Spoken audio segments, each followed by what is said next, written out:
Welcome, curious souls and tireless seekers of whispered truths, to your favorite sanctuary of starlit revelations. Welcome once again to the warm embrace of Turkish series stars. It is a joy and an honor to have you here, gathered like confidants around a candle, ready to lean in and hear the secrets that throb beneath the polished surface of fame. Before we plunge into tonight's unraveling, make sure you're part of our family by subscribing, ringing that bell so no sigh escapes you, and, if our storytelling keeps your heart racing, leaving a generous like. For those who want to hold the pillars of this house with their own hands, the join button is your gate to supporting Turkish series stars, helping us keep bringing you stories that vibrate with the pulse of something true and human. Tonight, a curtain lifts on a chapter that mingles timing, restraint, and the alchemy of recognition. This isn't just fodder for chatter, it's a journey into the psychology of waiting, the art of reading silences, and the courage to speak when it counts. The world has often painted him as pure magnetism, a storm in elegant tailoring, and her as the measured counterpoint, a melody that doesn't need to shout to be remembered. And yet what we uncovered is subtler, deeper, more vulnerable than the usual headlines. We are stepping into the private orbit of Yaman and Demet. Not long ago, in a tone that wasn't staged for applause but meant for understanding, Ken did something rare. He lowered the shield. The cameras may have expected swagger, instead, they met steadiness. No excessive drama, no theatrics. Just a man speaking in a voice that didn't try to seduce the room, and precisely because of that, seduced the truth out of its hiding place. He let us glimpse a chapter marked by a simple compass point, 2 years ago. A period full of delayed beginnings, misread signals, and a love that did not push before its hour, like a night flower that refuses to bloom beneath a midday sun. Everyone assumes we got close under the brutal lights of a set, he admitted, gaze level, as if refusing to blink would keep the memory undistorted. But that's not where the first spark landed. It happened earlier, 2 years before anyone would have believed it. Back then, their lives revolved on different tracks, familiar to every follower yet somehow far. They saw each other from a distance, not quite colliding, like planets calculating gravity without daring to test it. He remembered Demet's quiet, the kind that fills a room without a single raised decibel. She didn't compete for attention. She didn't carve the air to make space for herself.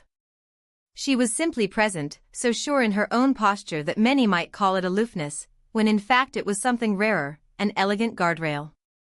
An instinct to protect a private core in a world that auctions everything it can reach. From afar, he wondered if those calm waters would ever ripple in his direction. He thought, she'll never look my way, an admission so human it melted the glossy film of celebrity right off the moment. If you have ever looked at someone and misread serenity as coldness, you'll recognize the frailty at play. In the theater of first impressions, silence can masquerade as distance and composure as indifference. And that is exactly where great stories sometimes stall, stranded at the border of a doubt no one knows how to cross. How many beginnings die there, on that fragile edge? How many confessions never risk the leap? You, the heartbeat of our community, know this dance. Tell me, have you ever been fooled by a quiet that was actually kindness turning inward? Have your own uncertainties paused a story that might have grown if only you had named your hesitation out loud? The power of what came next wasn't in a grand gesture, but in a choice, to shelter what was possible from the marketplace of constant exposure. Ken made it clear, and a hush ran through every room that heard it. Demet never wanted the poster version of him. Not the suit, not the perfectly timed smolder, not the headlines. She wanted the man who comes home after the set empties, whose voice drops into the register reserved for whispered truths, who can leave his armor at the door and be ordinary enough to be real. Away from the relentless applause and the touch of relentless eyes, she created a space where no performance was necessary. Where being unedited wasn't a risk, it was the point. But how do two people move from strangers who sense each other's presence to companions who claim each other's reality? Enter time, the uncredited screenwriter of every romance that outlives a season. After that first, almost intimidating encounter, life carried them forward. One chapter yielded to the next. Work demanded, and the calendar turned pages with no mercy. They grew in parallel, not together yet, but not lost. Growth has a way of sculpting you with quiet persistence. Spring doesn't ask permission to arrive, it simply softens the ground. Some people leave a mark before they officially enter your life, Ken reflected, and you felt the truth land with the weight of a nod you didn't know you were holding back. Then, almost as though fate had been patiently knitting in the background, mutual friends became the bridge. They met again. The air felt different, charged as if a storm had passed and the sky had been washed clean. They weren't the people they were 2 years prior. The edges had been softened, or sharpened, depending on what needed to be honest. Their priorities were clearer. Their sense of self, stronger. They sat and talked, not about trivial details meant to fill a silence, but about the bones of life. Work that both feeds and bleeds the spirit, the cost of living loud in front of strangers, the ache that makes even the brightest room feel hollow. The conversation didn't strain, it flowed, as though they had been rehearsing for it in separate rooms. And somewhere in that shared sincerity, a switch clicked for him. It wasn't a fireworks moment, exactly, but it was decisive, like a compass needle snapping back to true north after too long wobbling. The internet listened, as it always does, except this time the echo was unexpectedly tender. Instead of snark, came recognition. Instead of analysis, empathy. People wrote that this felt like the sound of love when it isn't auditioning for an audience. Others noted how a boundary, respectfully drawn, can be more seductive than any spectacle. Demet's refusal to feed the frenzy became a beacon for anyone who believes intimacy is a treasure, not a public sport. And somewhere in the chorus of praise, a question lingered: how often do we let misunderstandings wreck a story that might redeem us? He had mistaken her stillness for a wall. He had thought the quiet would never open. Yet given a second look, he saw what thrummed beneath the calm: ambition that didn't need to announce itself, hope that had learned to walk with careful steps, experience that traced the lines of wise limits, and dreams that rhymed with his, not copies, but kin.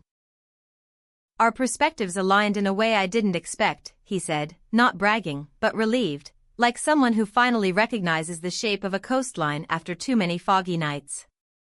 Values did the heavy lifting that glitter never could.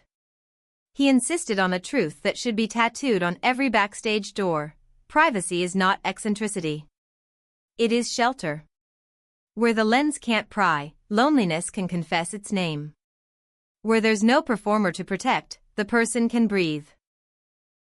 And in that private province, he didn't have to be the cover version of himself, polished, postured, permanent. He could be the man whose hands shake sometimes when feelings surge, the man who wonders whether those calm eyes are a harbor or a mirage. And she looked. Past the curated frames, past the applause that fades the minute the door closes, past the legend built by strangers who have never heard his unguarded laugh. She saw him. Not the roles. Not the rumors. Him.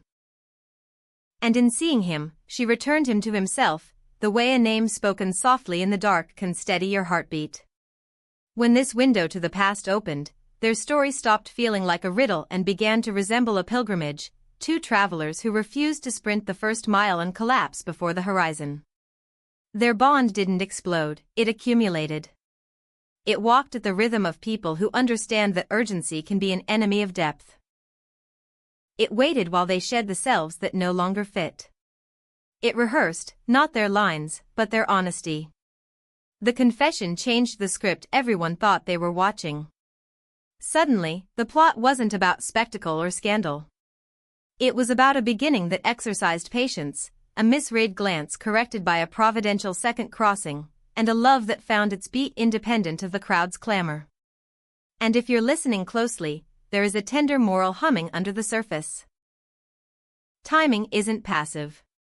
It is a decision to give yourself the space to become legible to the person who matters. To the skeptics who demand declarations shouted into microphones, this will always seem insufficient. But to those who have loved in rooms with no witnesses, it reads like proof. They built something in the quiet corners not because they were hiding, but because they were tending. Because a garden is most itself when the gate is closed to the stampede. So, what does it leave us with, this revelation wrapped in restraint? A reminder that the most compelling scenes are often played where the camera can't reach. That a lowered voice can carry more weight than a shout. That allure doesn't need an audience, it needs a truth to move toward. Cannes' candor wasn't a performance, it was a door. Demet's poise wasn't frost, it was care. Together, they mapped a path many envy but few understand. That strange equilibrium where public lives make room for private roots. If this has touched you, if you felt the hush that followed his words and the quiet triumph of her boundary, show it with a like. Subscribe so you never miss the next beat of this unfolding melody. And if you can, join us, become part of the engine that keeps this theater lit, so we can continue to pursue stories that arrive not as noise, but as resonance. We will be here, keeping watch, listening for the soft click of moments when masks are set aside and people step forward, unadorned, luminous in the simplest way. Until the next revelation, carry this with you: sometimes the loudest stories are the ones told in whispers. Sometimes the truest love finds you only after you've grown into the version of yourself that can hear it. And sometimes the world's most photographed faces are most beautiful in the places where no flash can reach. This is Turkish series Stars. Good night, and sweet dreams to every heart brave enough to recognize itself in someone else's gaze.